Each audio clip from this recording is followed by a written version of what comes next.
Film کی کہانی شروع ہوتی ہے ایک جیل سے، جس کے اندر ایک قیدی کو زنجیروں میں جکڑا دکھایا ہے، اور پھر جیل کے سپاہی وہاں آ کر جیل کھولتے ہیں اور اس قیدی کو گھسیٹتے ہوئے جیل کے اوپر ایک بالکنی میں لے جاتے ہیں، جہاں اس شہر کے لوگ چیختے چلاتے ہوئے نظر آتے ہیں۔ لوگ غصے سے اس آدمی کو دیکھ کر قاتل، خونی، درندہ کہتے ہوئے نظر آتے ہیں، اور جیلر ایک گارڈ کو سزا کا اعلان پڑھنے کو کہتا ہے۔ گارڈ بھیڑ کے سامنے کہتا ہے کہ کورٹ نے 2 دن بعد اس قیدی کو پھانسی کی سزا سنائی ہے، لیکن پھانسی سے پہلے جلاد اس کو سولی پر لٹکا کر اس کے ہاتھ پاؤں توڑ دیں گے، اور یہ سن کر لوگ خوشی سے جھوم اٹھتے ہیں۔ اب آخر یہ قیدی ہے کون، دیکھتے ہیں۔ اب کہانی کچھ سال پیچھے جاتی ہے، جہاں ہم پیرس کے فش مارکیٹ کو دیکھتے ہیں، جو شہر کی سب سے بدبودار جگہ تھی۔ لوگ مچھلی اور گوشت بیچ کر اپنا گزارا کرتے۔ یہاں ہم ایک مچھلی بیچنے والی عورت کو دیکھتے ہیں جس کا بچہ پیدا ہوتا ہے اور وہ مرا ہوا ہوتا ہے، اور اس عورت کے پہلے بھی 4 بچے ایسے پیدا ہو چکے تھے، اور وہ بچے کو پاؤں مار کر اسے سڑی ہوئی مچھلیوں کے ساتھ ندی میں پھینک دیتی ہے، لیکن اس دفعہ اس نے زندہ بچہ پیدا کیا تھا اور وہ اسے بھی پھینک دیتی ہے، یہی سمجھ کر کہ وہ بھی مرا ہوا ہے۔ اب وہاں پڑی بدبودار مچھلیوں کی بو سونگھ کر وہ رو پڑتا ہے، اور وہاں کھڑے لوگ اس بچے کو دیکھ لیتے ہیں اور اس کی ماں کو برا بھلا کہتے ہیں۔ یہ بچہ وہی قیدی تھا جسے سزا کا حکم ہوا تھا۔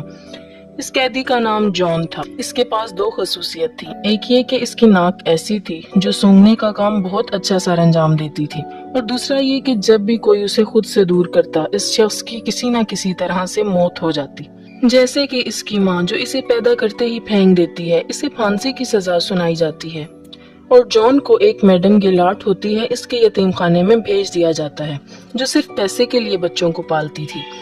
لیکن یتیم خانے میں کچھ بچوں کو ڈر ہوتا ہے کہ ان کی جگہ نہ چھن جائے۔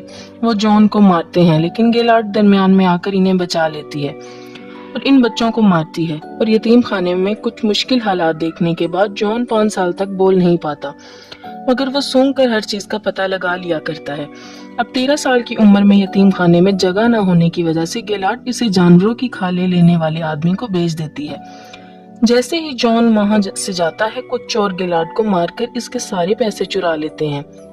اب وہ شخص جس کو جان بیچا گیا ہوتا ہے، وہ جان سے بہت سخت کام لیتا ہے، اور وہ اسے ایک دفعہ شہر بھی لے جاتا ہے، جہاں جان پہلی دفعہ بدبو کے علاوہ بھی کچھ اچھی دنیا اور خوشبو کا مزہ لیتا ہے۔ جان سامان چھوڑنے کے بعد ایک دکان کو دیکھتا ہے جو پرفیوم شاپ ہوتی ہے، اور وہ اس کی طرف کھینچا چلا جاتا ہے۔ وہ ایک دکاندار کو ایک پرفیوم اٹھائے دیکھتا ہے جو بہت ہی فیمس پرفیوم تھا، اور اسی دوران اسے ایک اور خوشبو کا احساس بھی ہوتا ہے جو ایک پھل بیچنے والی لڑکی سے آ رہی تھی۔ وہ اس کی طرف کھینچا چلا جاتا ہے۔ وہ لڑکی اسے بھوکا سمجھ کر کچھ پھل دیتی ہے، اور وہ اس کا ہاتھ پکڑ لیتا ہے، جسے دیکھ کر وہ ڈر جاتی ہے اور بھاگ جاتی ہے۔ اب جان اپنی سونگنے کی ایبیلٹی سے اسے ڈھونڈ لیتا ہے اور اس کے پیچھے جا کر بیٹھ جاتا ہے۔ لڑکی کو لگتا ہے کہ کوئی ہے اس کے پیچھے، اور وہ ڈر کے مارے چیختی ہے، تو جان اس کا منہ دبا لیتا ہے اور لوگوں کے ڈر سے دبائے رکھتا ہے کہ لوگ اکٹھے نہ ہو جائیں، اور جیسے ہی لوگ جاتے ہیں اور وہ لڑکی کے منہ سے ہاتھ ہٹاتا ہے تو وہ مر جاتی ہے، اور اس کی خوشبو آہستہ آہستہ ختم ہو جاتی ہے، اور جان حیران رہ جاتا ہے کہ خوشبو کہاں گئی۔ اب ایک اور کریکٹر کی بات کرتے ہیں جو پیرس کا بہت ہی مشہور پرفیومر تھا، اور شہر میں نئے پرفیومرز کے آنے کے بعد اس کا کام کم ہو چکا تھا، اور وہ دوسرے پرفیومرز کی کاپی کیا کرتا تھا۔ اور اسی شام جان بکرے کی کھال کی ڈیلیوری کے سلسلے میں اس کی شاپ میں جاتا ہے، اور وہاں طرح طرح کے پرفیوم دیکھتا ہے۔ وہ بالدینی کے جسم سے آ رہی خوشبو کو سونگھ کر کہتا ہے کہ وہ اس کے لیے ویسا پرفیوم بنا سکتا ہے، اور بالدینی اس کا مذاق اڑاتا ہے، اور جان اسے اپنی ایبیلٹی کی پاور کا بتاتا ہے۔ اب بالدینی اسے ایک اور موقع دیتا ہے۔ جان مختلف پرفیوم بنا کر بالدینی کو دیتا ہے، جسے سونگھ کر اسے امور اینڈ سائیکی کی خوشبو آتی ہے۔ یہ بہت ہی فیمس پرفیوم تھا، اور وہ حیران رہ جاتا ہے۔ یہ سب دیکھ کر جان اسے بتاتا ہے کہ میں اس سے بھی کئی زیادہ اچھے پرفیوم بنا سکتا ہوں، اور اسے سونگھ کر بالدینی کو اپنی گرل فرینڈ کی یاد آ جاتی ہے۔ اس کے پاس بہت ٹیلنٹ آ چکا تھا۔ اب جان کو وہ گریمال سے خرید لیتا ہے۔ اب اسی رات گریمل شراب کے نشے میں ندی میں گر کر مر جاتا ہے۔ جان کی وجہ سے بالدینی اور اس کے پرفیوم پورے پیرس میں مشہور ہو چکے ہوتے ہیں، اور وہ جان کو اپنے پرفیوم بنانے کے طریقے سکھاتا ہے۔ وہ جان کو بتاتا ہے کہ ہر پرفیوم کے 3 سیٹ ہوتے ہیں، ہر سیٹ کے 4 الگ الگ خوشبوئیں ہوتی ہیں، یعنی کہ ٹوٹل 12، اور 12 خوشبوؤں کو انسان آرام سے پہچان سکتا ہے۔ اس سے ہٹ کر اگر 13ویں خوشبو کوئی بنا لے تو دنیا کا کوئی شخص اس پرفیوم کا توڑ نہیں نکال سکتا۔ یہ بات جان کو بہت فیل ہوتی ہے، وہ سوچتا ہے کہ وہ یہ کام کر دکھائے گا۔ وہ بالدینی سے اس کا طریقہ سکھانے کو کہتا ہے اور دنیا کا سب سے بہترین طریقہ دینے کا پرومس کرتا ہے۔ بالدینی 10,000 پھولوں کو اپنے ڈیزائن کی گئی مشین کے مطابق ایک بوتل میں ڈالنے کا طریقہ بتاتا ہے، جسے اس نے پیرس آنے سے پہلے سیکھا تھا۔ ایک دن بالدینی جان کو روتے ہوئے دیکھتا ہے۔ بالدینی کے پوچھنے پر جان کہتا ہے کہ تم جھوٹے ہو، اور وہ بتاتا ہے کہ اس کا طریقہ فلاپ ہے۔ میں کانچ، لوہے جیسی چیز کو بھی بوتل میں قید نہیں کر سکا۔ جان یہ سب دیکھ کر بالدینی کے واقعے کے بعد بے ہوش ہو جاتا ہے۔ اب بالدینی اس کے بیمار ہو جانے سے پریشان ہو جاتا ہے کہ میری شہرت نہ چلی جائے۔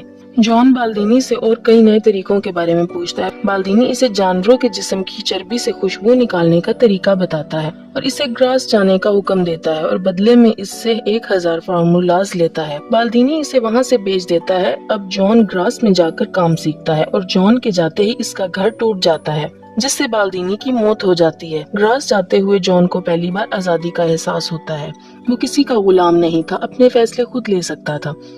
اب گراس جانے کے 2 راستے ہوتے ہیں، ایک گاؤں سے جاتا ہے اور دوسرا پہاڑوں سے۔ اب وہ پہاڑ سے جانا شروع کر دیتا ہے۔ راستے میں اسے ایک غار ملتا ہے جہاں وہ آرام کے لیے رک جاتا ہے۔ وہ وہاں سکون سے سو جاتا ہے اور کئی دن وہاں گزارتا ہے۔ ایک دن اسے وہی پھل والی لڑکی کا خواب آتا ہے۔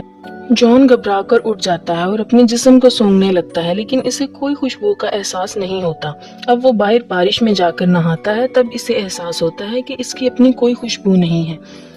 اگلی صبح ہوتے ہی وہ گراس پر روانہ ہو جاتا ہے اور راستے میں اسے وہی خوشبو آتی ہے جو اسے پھلوں والی لڑکی سے آئی تھی۔ وہ دیکھتا ہے کہ ایک بہت پیاری لڑکی ایک بگی سے اترتی ہوئی نظر آتی ہے، جسے دیکھ کر وہ اس کا پیچھا کرتا ہے اور گراس میں آ جاتا ہے۔ اس لڑکی کا پیچھا کرتے وہ ایک محل میں داخل ہوتا ہے جو وہاں کے امیر شخص ریچس کا ہوتا ہے، اور وہ خوبصورت لڑکی لورا اس کی بیٹی ہوتی ہے جو پورے گراس شہر میں سب سے خوبصورت لڑکی تھی۔ گراس میں جان ایک عورت کے انڈر کام کرتا ہے۔ اس عورت کا شوہر جان پہ پوری نظر رکھتا ہے۔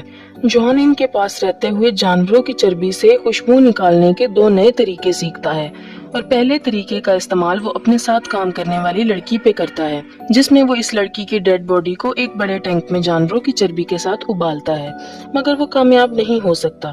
اور دوسرے طریقے کے لیے وہ ایک طوائف کو پکڑتا ہے اور جس میں وہ جانوروں کی چربی کا استعمال ایک کپڑے پر لیپ لگا کر کرتا ہے۔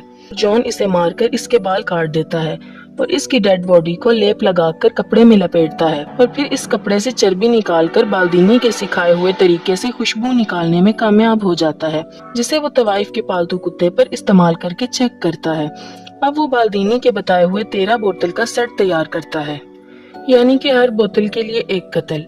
لورا کی برتھ ڈے پارٹی میں سب لڑکے اور لڑکیاں چھپن چھپائی کھیلتے ہیں، جہاں موقع پا کر جان بھی آ جاتا ہے اور لورا پر حملہ کرتا ہے، مگر وہ بچ جاتی ہے اور پارٹی سے 2 جڑواں بہنیں غائب ہو جاتی ہیں۔ اب ہم دیکھتے ہیں کہ جان ان 2 لڑکیوں کو مار کر اپنے سیٹ کی پہلی 2 بوتلیں تیار کرتا ہے، اور ان دونوں کی لاشیں شہر کے پل کے نیچے پانی میں تیرتی ہوئی نظر آتی ہیں۔ اس کے بعد پورے شہر میں لڑکیوں کی موت کا سلسلہ شروع ہو جاتا ہے، اور ڈر کے مارے لوگ اپنی بیٹیوں کو بچانے کے لیے گھروں کے باہر تالے لگانا شروع کر دیتے ہیں۔ لیکن جان 12 بوتلز کا سیٹ تیار کر لیتا ہے اور انہیں ایک بڑی بوتل میں ملا دیتا ہے۔ اب پرفیکٹ پرفیوم بنانے کے لیے اسے ایک اور بوتل چاہیے ہوتی ہے، یعنی لورا کا قتل۔ اب یہ سب دیکھ کر ریچس کہتا ہے کہ جتنی لڑکیوں کی موت ہوئی ہے وہ سب کنواری تھی اور ان کی باڈی پر کوئی زور زبردستی کا نشان بھی نہیں تھا۔ اس قاتل نے ان لڑکیوں کو کسی خاص وجہ سے مارا ہے۔ سب لوگ مدد کے لیے چرچ میں جاتے ہیں اور چرچ کے فادر ان کی مدد کی حامی بھرتے ہیں۔ وہاں ایک آدمی آ کر اس قاتل کے پکڑے جانے کی خبر سناتا ہے، جسے سن کر یہ سب لوگ بے حد خوش ہوتے ہیں۔ ریچس کو اس خبر پر یقین نہیں ہوتا اور وہ اپنی بیٹی کے لیے فکر مند ہو جاتا ہے۔ وہ گراس چھوڑنے کا فیصلہ کرتا ہے اور اگلے ہی دن اپنی بیٹی کو لے کر چلا جاتا ہے۔ جان شہر سے جاتی لورا کی خوشبو کو فیل کرتا ہے اور ان کا پیچھا کرتا ہے اور اپنی ایبیلٹی سے ان کو ڈھونڈ لیتا ہے، اور دوسری طرف طوائف کا کتا اپنی مالکن کے کپڑے اور بالوں کو جان کے کمرے سے نکالتا ہے، جسے دوروٹ دیکھ لیتا ہے۔ دوروٹ جان کے ساتھ کام کیا کرتا تھا اور پولیس کی انویسٹیگیشن پر باقی لڑکیوں کے بال اور کپڑے بھی مل جاتے ہیں۔ ریچز اپنی بیٹی لورا کے ساتھ ایک ہوٹل میں رات گزارتا ہے، جہاں وہ اپنی بیٹی کے کمرے کی چابی اپنے روم میں ہی رکھتا ہے، اور جان اس کے کمرے سے وہ چابی اٹھا لیتا ہے اور لورا کے کمرے میں جاتا ہے۔ اب اگلے دن جیسے ہی ریچس کمرے میں جاتا ہے، لورا کی لاش دیکھ کر بے حد روتا ہے۔ اب جان 13ویں بوتل بھی بنا کر کامیاب ہو جاتا ہے اور اسے اپنی فائنل بوتل میں ملا دیتا ہے۔ اب وہاں پولیس آ کر اسے پکڑ لیتی ہے اور کہانی 2 دن بعد ہونے والی سزا سے شروع ہوتی ہے۔